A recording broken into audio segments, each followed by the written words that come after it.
I need to start locking that front door.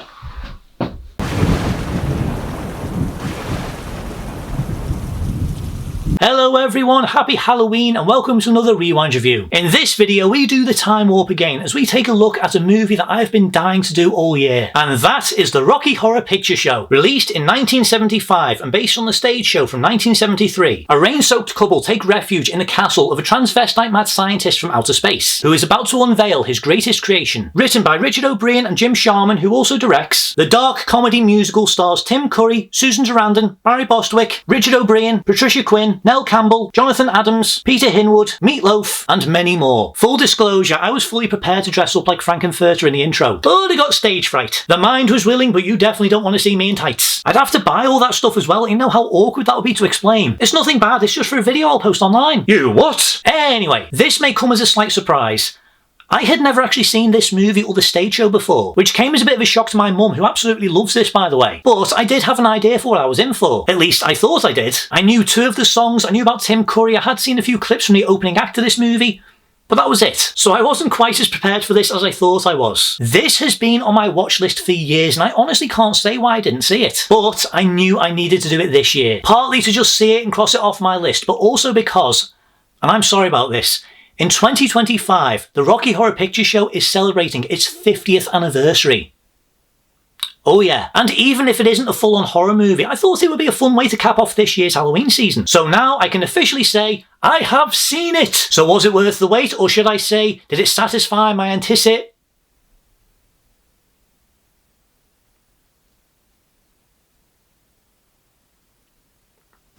Had to sneak that in somewhere. Let's dive on in. The Rocky Horror Picture Show follows Brad Majors and his fiancée Janet Wise after their car breaks down on the way to meet their tutor. And while searching for a phone, they stumble across the spooky lair of the eccentric, cross-dressing Dr. Frank-N-Furter and his troupe of inexhaustibly oddball followers, just in time to partake in the mad scientist's out-of-this-world creation, the ultimate male, aka Rocky Horror. And what follows sees the duo beginning to embrace the potent fascinations of seduction, sexual liberation, and above all, giving in to absolute pleasure. I'll be honest, that is the most sense this story has made to me. The actual story itself is a little all over the place and nonsensical at times. It's like a cross between a really raunchy version of Frankenstein and a parody homage to those old sci-fi movies from the 50s and 60s. That last part, I wasn't expecting, but I highly doubt anyone loves this purely for the story. They love this for the experience, the comedy, and the music, which I will fully agree are the best reasons to see this. It's insane, and my god, it's fun. If you haven't seen this before, my advice is to just go with it and embrace the madness. I can definitely understand why there was such a divide between critics and audiences when this first came out. Critics, by all accounts, were not the biggest fans of this movie when it first released. In fact, it actually flopped at the box office, partly due to the fact that it only had a limited release in a few select cinemas. In fact, they actually pulled it from screens. But the following year, they started doing special midnight screenings of it, and they even made a new, much more iconic poster that parodied Jaws. That's where the Lips poster comes from. And through those midnight screenings, which were a lot more interactive and audiences got involved getting dressed up and such, this became a cult classic. And not just any cult classic, the cult classic. It went on to be so much more successful than it initially did, and it even spawned a new version of the stage show. And after now seeing it for myself, I get why they say see it with a crowd. I had the option to go and see this in cinemas when they re-released it for the 50th anniversary, but I turned it down. And the reason why was because I was doing this review for this month and I wanted to go into this film in the same way that I would any other film that I review. I wanted to treat it fairly. And for a first time watch, a rowdy audience isn't the best for me. I like to properly focus on what I'm watching, and that's actually one of the reasons why I don't do reaction videos. I don't think I'd be very good at them. Anyway, so I can see the appeal of seeing this with an audience. Now that I have seen it, I am a lot more open to it. And the play. I am curious how some sequences would be done on stage. The finale I can see no problem being adapted, but other stuff, I am curious. It's weird and quirky, it's subversive and garish, it's very, very raunchy, it's really funny, and for something that came out in the mid-70s, it's surprisingly progressive. I know that has been brought into question in more recent times, and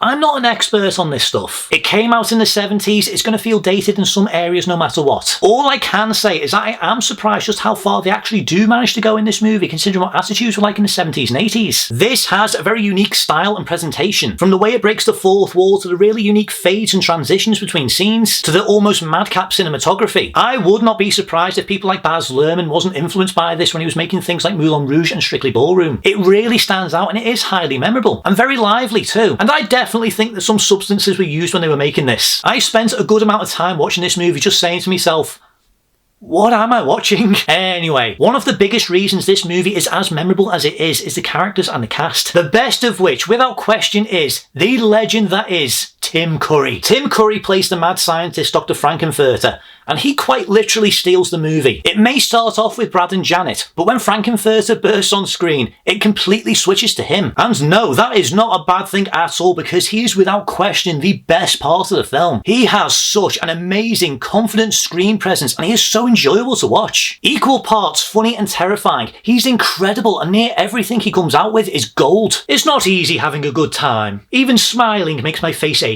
Oh, Rocky! I didn't make him for you. Oh, I love him. What's even more impressive is that this was the very first movie that Tim Curry ever did. He had done a few TV episodes before this, but basically, this was his big introduction to the world. And this is a hell of an intro for him. It's such an over-the-top and committed performance. He is just brilliant. And as good a reason as any to give this a watch. Even just the bit where he's chasing after Rocky alone is worth a watch. He really is fantastic. It's funny I should say he's terrifying because, as I said, this does fit within the horror genre. But it's not really that scary or disturbing. This has two moments that are quite shocking and a bit jarring against a really funny comedy, but they both work and both originate from Frank-N-Furter. So he isn't just a quirky character, there's a lot of uncertainty surrounding what he's going to do. So I wouldn't say that it completely skips on the horror, but I was expecting just a little bit more. Anyway, I was a little disappointed how much Brad and Janet factor into this, especially considering how the film opens. Brad is played by Barry Bostwick and Janet is played by Susan Sarandon, and they are both brilliant in these roles. As characters, they don't really do a lot and kind of act more as our eyes into the madness that unfolds. But they are both likeable and do add a little bit of grounded normality. Just a little bit. Plus, you also see them gradually change from their experiences. And they go from these rather innocent characters into much more confident, adventurous and liberated individuals. And the way that the two of them are played, especially Brad,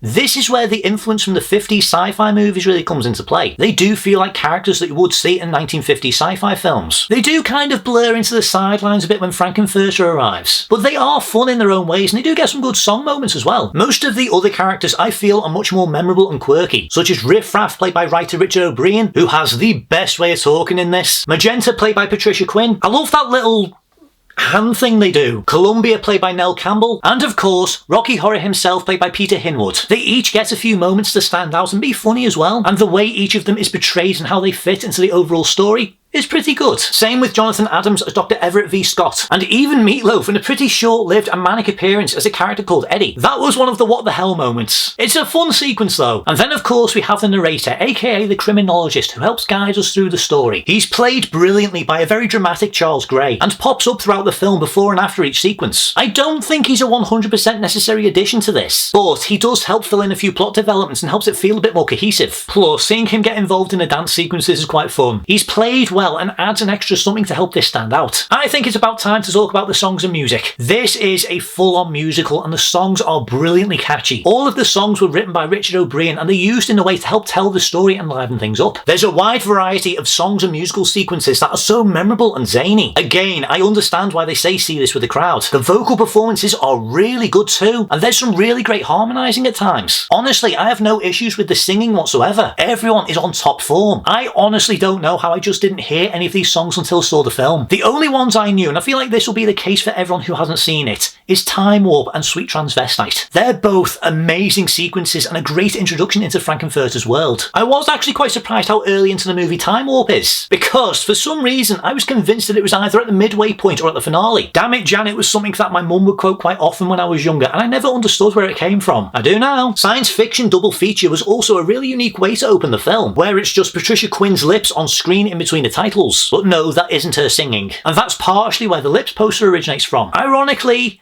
the lip sync in this is not the best. It is quite obvious that some of the dialogue and some of the singing wasn't recorded on set, but it's not distracting and some sequences you wouldn't even notice. Unlike the boom mic at the wedding sequence. I spotted it. Anyway, there is some really decent songs and I love the staging for them. The sets and locations are used extremely well and they take full advantage of them. There isn't a lot of different locations that appear in this movie, but I feel like they do a lot with what they have and they do feature a lot of detail. The Gothic castle looks amazing, but Frank-N-Furter's lab, where we spend most of the movie, I love. It looks really cool, and I love the choice to make it red and stand out. It doesn't look like anything you would have seen before. I think what they do with Rocky's tank is quite clever. Obviously, the creation sequence is a little bit dated by today's standards, but it is creative, if you pardon the pun. The visual effects are generally kept to a minimum in this movie, but they are used well when they are. And as for the makeup, the costumes and prosthetics, I think there's some really iconic looks and styles in this. The production team did a really good job with this, and they definitely had some fun. Overall, I thought this was a load of fun and well worth the wait. It's got some great songs and musical sequences. The cast are excellent with great vocal performances. I love the look and style of the film, the sets, the costumes, the makeup, and above all, I think this is a highly entertaining movie. Sure, it is dated in some areas. The plot is